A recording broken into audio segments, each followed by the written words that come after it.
अस्सलाम वालेकुम दोस्तों, आज की वीडियो में मैं आपको बजरी तोतों को जल्द अज जल्द अंडों पर लाने का तरीका बताऊंगा।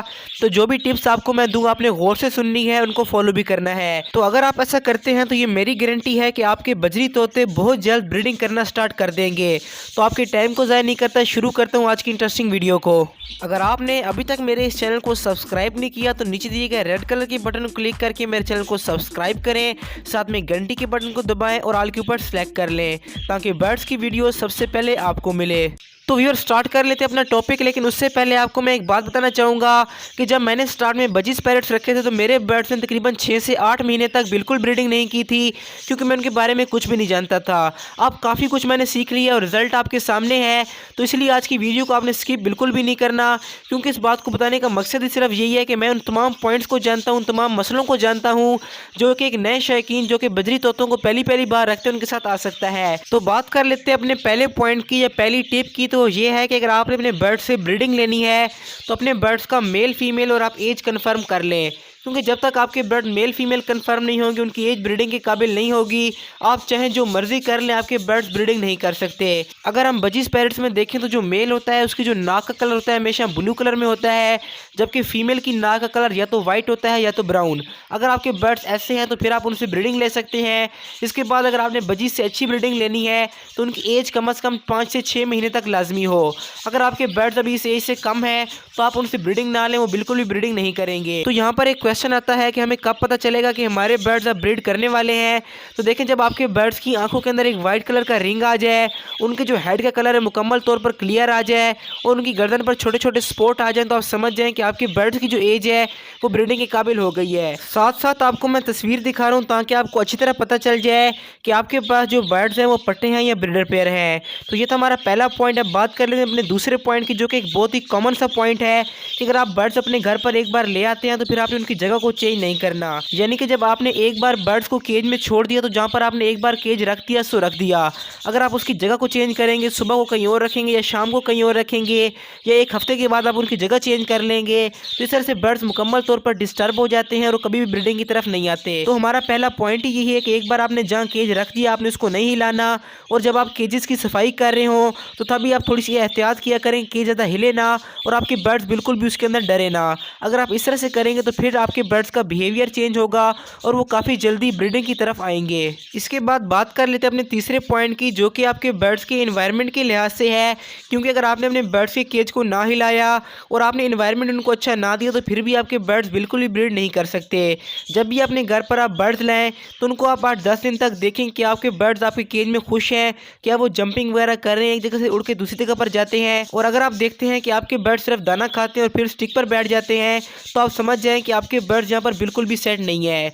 आप जब कभी भी बर्ड्स लाया करें आप उनको देखा करेंगे वो पहले किस माहौल में थे, उससे मिलता जुलता माहौल अपने बर्ड्स को प्रोवाइड किया करें। इससे आपके बर्ड्स बहुत जल्दी आपके घर में सेट हो जाएंगे और तभी आपके पास वो ब्रीडिंग स्टार्ट करेंगे। और इन्वायरमेंट में एक और चीज़ भी आती है कि केज के अंदर या बाहर का माहौल ऐसा ना हो जिसमें आपके बर्ड डरते हों, क्योंकि एक बार अगर आपके बर्ड डर गए तो फिर उनके पैर भी बहुत मुश्किल से लगेगा और वो ब्रीडिंग की तरफ भी काफ़ी लेट आएंगे। इसलिए दोस्तों ये मोस्ट इंपॉर्टेंट पॉइंट है कि आपके बर्ड्स आपके घर में एक बार सेट हो जाए तो फिर उनको ब्रीडिंग से कोई भी नहीं रोक सकता।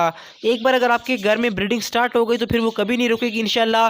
बस आप मेरे पॉइंट्स को फॉलो करते रहा करें और जो आगे आपको मैं टिप्स बता रहा हूँ आपने इनको भी थोड़ा सा गौर से सुनना है। इसके बाद बात कर लेते हैं अपने चौथे पॉइंट की, जो कि आपके बर्ड्स की मटकी और बॉक्स के बारे में है। मैं आपको रेकमेंड करूंगा कि बजरी तोतों को आप मटकी लगा कर दें, क्योंकि मटकी में काफ़ी अच्छी ब्रीडिंग करते हैं। लेकिन आपने मटकी लगाते वक्त एक चीज़ का ख्याल रखना है कि मटकी का साइज़ ना तो ज़्यादा छोटा हो और ना ही बहुत बड़ा। तकरीबन आप 8-10 इंच की जिसकी बेस हो मटकी को इस्तेमाल कर सकते हैं।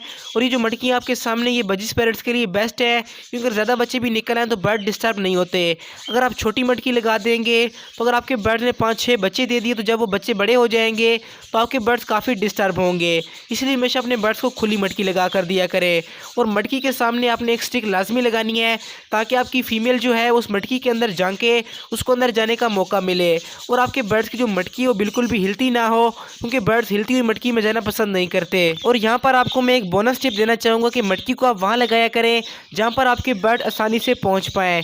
और बजीज पैरेट उस मटकी को ज़्यादा पसंद करते हैं जो मटकी ऊपर लगी हो, इसलिए हमेशा कॉर्नर में और जितना ऊपर हो पाए अपनी बर्ड्स की मटकी को अगर आप लगाएंगे तो आपकी जो फीमेल है वो काफ़ी जल्दी मटकी को सिलेक्ट कर लेगी, क्योंकि जब तक फीमेल मटकी को सिलेक्ट नहीं करेगी मेटिंग का प्रोसेस नहीं होगा। इसके बाद हमारा पांचवा पॉइंट जिसको काफ़ी लोग नज़रअंदाज करते हैं और वो है प्राइवेसी। मैं आपको अक्सर वीडियोज़ में कहता हूँ कि अपने बर्ड्स को हमेशा उस जगह पर रखा करें जहाँ पर लोगों का आना जाना कम हो, यानी कि आपके बर्ड किसी चीज़ से डरते ना हो, क्योंकि जब तक आपके बर्ड्स को मुकम्मल प्राइवेसी नहीं मिलेगी आपके बर्ड्स आपस में घुल मिल नहीं सकेंगे, उनका पेयर भी नहीं बनेगा। अगर पेयर बन भी गया तो फीमेल मीटिंग करने से डरेगी, और इस तरह की कंडीशन में आपके बर्ड्स बहुत लेट ब्रीडिंग करते हैं या बिल्कुल भी ब्रीडिंग नहीं करते। इस कंडीशन में सिर्फ और सिर्फ वही पेयर ब्रीड कर सकता है जो कि उस माहौल से सेट हो जाए, और अक्सर पेयर इस माहौल में सेट नहीं होते।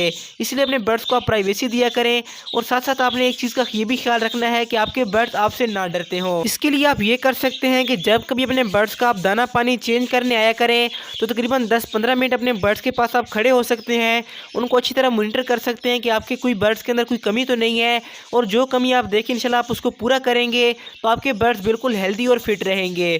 और जो बर्ड हेल्दी होता है वो बहुत अच्छी ब्रीडिंग करता है, इसीलिए हमेशा अपने बर्ड्स को आप मॉनिटर किया करें और साथ ही साथ उनको प्राइवेसी भी दिया करें। और अब सबसे लास्ट पे वो पॉइंट जो कि मुझसे कमेंट बॉक्स में अक्सर पूछा जाता है कि अपने बजीज पैरेट्स की अच्छी ब्रीडिंग के लिए अपने बर्ड्स को हम कौन सी खुराक दें। तो देखिए, इनको सीड मिक्स के अंदर आप बाजरा, कंगनी, सनफ्लावर सीड और जई वगैरह को शामिल कर दे सकते हैं।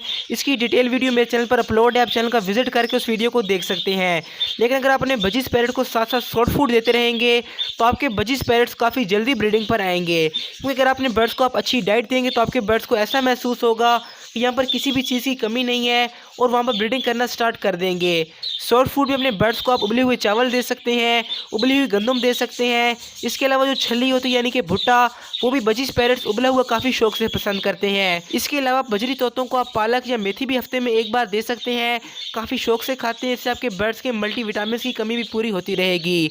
और जो काले चने होते हैं उनको भी आप दे सकते हैं, बजरी तोते वो भी काफ़ी शौक से खाते हैं। तो ये थे कुछ पॉइंट जो कि बजीज की ब्रीडिंग के लिए काफ़ी इंपॉर्टेंट है। अगर आप सिर्फ और सिर्फ इन पॉइंट्स को भी फॉलो कर लें तो ये मेरी गारंटी है कि आपके बर्ड 100% ब्रीडिंग करेंगे, क्योंकि देखें ब्रीडिंग कोई मुश्किल प्रोसेस नहीं है। एक बार अगर आप इसको सीख जाते हैं तो आप किसी भी बर्ड से ब्रीडिंग ले सकते हैं। जैसा कि मैंने आपको स्टार्ट में बताया था कि शुरू में मेरे बर्ड्स ने ब्रीड नहीं की थी, लेकिन जब मुझे इनके बारे में पता चला कि किस तरह से रखना है, क्या केयर करनी है, तो फिर मेरे बर्ड ने ब्रीडिंग करना स्टार्ट कर दी। अगर आपको अपने बर्ड्स के बारे में नॉलेज कम है तो आप मेरे चैनल के वीडियोज़ को देख सकते हैं।